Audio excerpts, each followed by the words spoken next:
Thank you, Sarah, and your news time now is 6:05.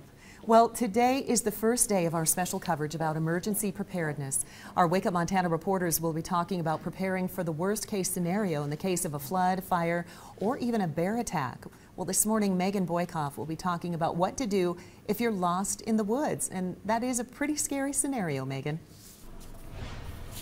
Yeah, it sure is, Becky. It's a real threat to anyone. In fact, fairly recently, a young Kalispell girl was lost in the woods, and it got me thinking, would I know how to survive if I were alone, lost in the woods, and it was getting dark?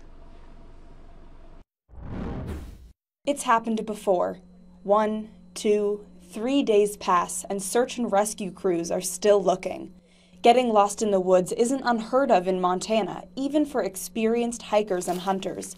So I set out with survival expert Trenton Harper to learn the basics of how to survive a night lost in the woods. One of the first things that you're going to want to do if you find yourself out lost in the woods is, of course, take a deep breath and then find shelter, like the one that I'm building here. The biggest thing is just insulation. So anything you can use to even stuff in your clothing to create dead air space that'll trap your body heat. Build the shelter's frame against something solid. Make sure there's not anything above you that's going to fall on you in the middle of the night. Stuff it full of debris, pine needles, leaves, grass, and pile debris on top. After you've made your shelter and accepted that pine needles will have to substitute for a blanket, it's onto the fire.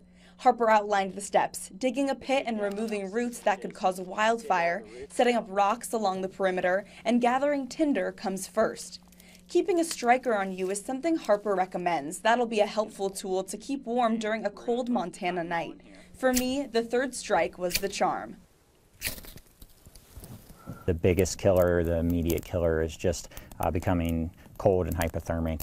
Building a fire serves several important purposes. It keeps us warm, but it just keeps us mentally in the game as well. At night, especially in western Montana, it's going to be a huge option for signaling. Some signaling options include mirrors or glow sticks. People have been found with their cell phones just turned on with night vision goggles. Even the back of a dead cell phone shined up could reflect. Signaling will be important because that shelter you built is made of your surroundings, making it hard for rescuers to see. Sleeping in something like this, it's really easy to then not be seen, and that's happened in cases in western Montana even, where people's shelters have been kind of missed. As long as we know they have any kind of a light source. My keychain has a little blinky light on it, and that's could be life-saving. The bottom line is, even if your shelter is a bit shabby and your inferno is more of a spark, Harper says there's one thing that's more important than anything you can build with your hands: a positive outlook. I'm ready to survive another day.